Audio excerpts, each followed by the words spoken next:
cracking, everybody? New video. Yesterday I took the day off from making videos. I did put out a short, but today's video has to do with a question. So when I did the video on the Bulldogs, I mentioned the red light that was on them, and somebody had asked me, why was there a red light on the Bulldogs? And so without getting into everything, I'll try to say as much as I can. So as many of you know, Fresno decided to break away from the raza from up north and do their own thing, right? And word had been issued, word came down from the Bay that there was a red light, but it wasn't only on the vatos from Fresno. The red light was also on the raza from up north. A lot of people don't know that now. But back then it was, let them do their thing. It was basically a proxy war. It became a proxy war. Have them go at it, and we just keep making fair, right? I can say this, while the legends were all in the Bay, they were away from the situation. And I've been thinking about doing a video on when the only information they really got, first-hand information, other than having to wait for a letter. And back then it could take 30 days for your letter to get to them, and then however long until they write you, and then it was a bitch, right? But the only time they got things firsthand was from vatos that left the yard and went, cara pegada, and went up there. And a lot of times what they had to say wasn't what it was.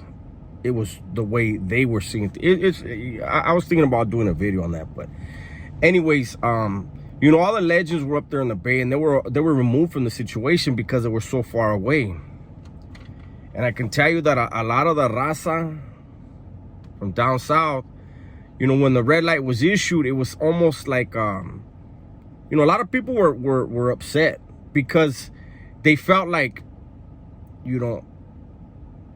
we did what we had to do to make the yards to where there was no raza from Northern California. There were no vatos from Fresno, through bloodshed that had happened, right? Where the administration would just say, you know what, let's just move these guys. It's easier than, because there weren't a lot of them.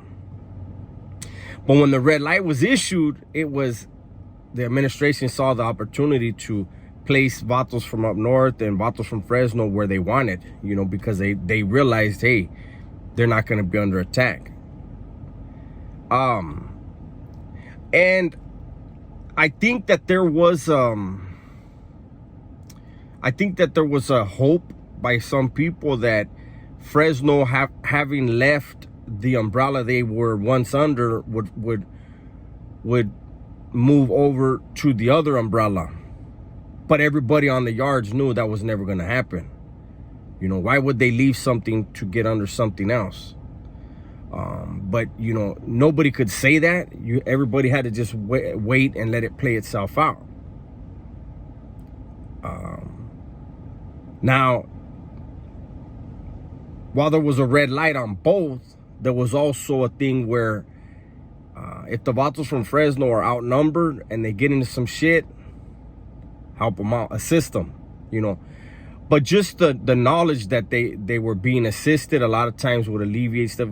But then again, the raza from down south would a lot of times try to utilize the vatos from Fresno to fight a proxy war. Things that they wanted done, they would get at Fresno and tell them, hey, homes, well, this and this and that. And I'll give you an example. There was a cat. He was from Modesto. He was a raza from Northern California. And as soon as he got there, people knew who he was. He had been in Mule Creek. And was it Mule Creek? I think it was Mule Creek. And some Southerners had just landed there. And this guy got a crew together and moved on them. Like as soon as they got there, before they could even do what they wanted to do with whatever. This guy from Modesto and his crew moved on the raza from down south, and they hit some people pretty good, you know. And so when this guy landed in New Folsom, there were people there that knew exactly who he was. And so the wheels started getting in motion on him, right? But there was the red light. So it was said, you know, everybody keep an eye on that vato. As soon as anything funny happens, you know, let's take care of that, right? But we have to wait for him to slip because of the red light. And I don't know. I'm, you know, being on the outside looking in, I think that a lot of he was not feeling his gente being on the yard like that, where there was no tension, there was no beef. You know, everybody was just doing their thing, making their money, getting their visits, doing time, right? And this vato from Modesto didn't like it, and it was obvious he didn't like it. But he slipped. One day, he was walking the track, and he didn't realize who was in earshot of him. And he was telling one of his homeboys something along the lines of, I don't know why you vatos even worry about them. They're a bunch of cowards. The one that I blasted in Mule Creek, I had him screaming like a bitch. And as soon as he said that, the vatos from down south that were nearby spun around and went right to who they needed to talk to and said, hey, this is what this vato's saying. He's planting seeds. He's trying to, obviously trying to get some people to have animosity and act on that animosity. So it was, I believe the next day, it was within a day or two, somebody was sent to move on him. And I'm gonna be honest, the guy that moved on him didn't do a good job. He moved on him, but what he should have done wasn't even close to what he did do. And I think it was more from lack of knowledge, lack of training. And I think he just went for something that, you know, it was more Hollywood. He tried to whack him in his neck, and it was a joke, man. And that guy turned around like, what's up? And they had a little standoff, and nobody came to his aid, and they both walked away from each other, which was another mistake. So he went back to the cell. He worked his way. He got back inside. He went to patch himself up from the little bullshit he had. And so then everybody knew, okay, it's on. And I worked in the chow hall, so I had to go to work strapped, and you know, everybody strapped up because I was in the same building with them. I was actually in the same section with them. C section and 7 block on B yard. And then next thing you know, he got rolled up. Now, there was the whole, you know, oh, one of the Southerners dropped a kite, and then the other vatos, oh, one of the Northerners dropped a kite because they didn't want to have to go to war over this dude because he was a big mouth, and you know,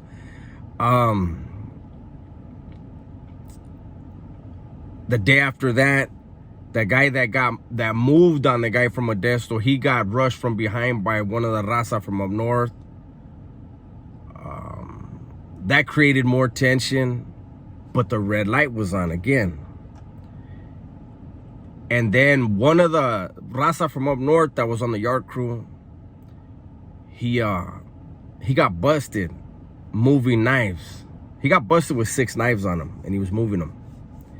And so when that happened, that's how, this is my example for you of the proxy war, where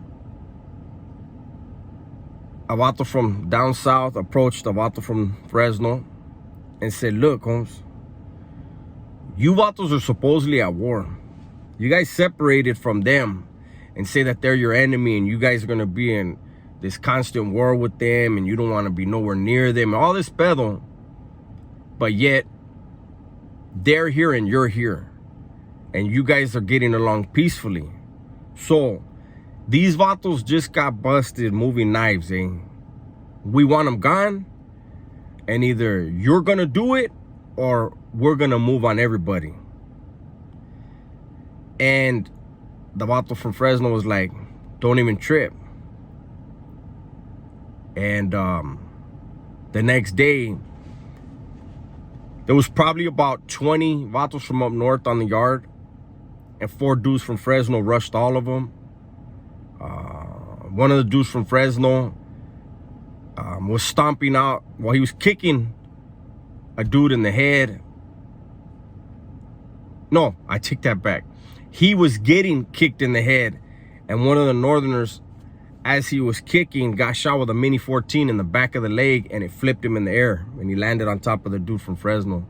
But as a result of that, all of the raza from Northern California, with an exception of like maybe 4 or 5 old dudes, all got moved to C facility.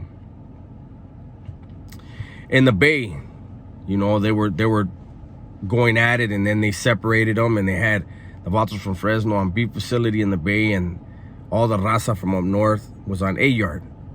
So they had B yard, Fresno on B yard, vatos from up north on A yard. But that little thing happened, and I think it was up until probably 1996 when there was. When High Desert opened, it kind of like threw away the red light on the vatos from up north. 1998 was when the vatos from Fresno kind of decided we're not fucking with anybody, period. And pedo happened in New Folsom and in Pelican Bay. But that's an actuality that there was a red light on both. It was pretty peaceful for the most part, except for when, you know, people felt a little tension and somebody would get at somebody to do something. But it was a weird time in the CDC. That's a little glimpse into the red light during that time. You know, it was a trip because during that time, I remember I used to chop it up with a gang of the dudes from Fresno because it gave you that opportunity, right? And there were some cool-ass dudes from Fresno. But I remember I worked with one in the kitchen, and you could tell he was one of them ones that he still wanted to be from up north. He had an animosity in his eyes. He was cool. I would chop it up, but he, like, you knew, like, if they ever decide, hey, we're going back, he was going to be one of the first ones that's like, I'm getting me one of these dudes from down south. I used to tell him that. I said, man, you hate a motherfucker, huh? And he used to be like, nah. But you could see it in his eyes. Prison is so cutthroat, though, man. You know, and that's why I think all of us that have these channels, that's why we talk about the things we talk about. Some go into more detail. I don't. I try not to. But I think it's important that people understand it's a whole lot safer out here.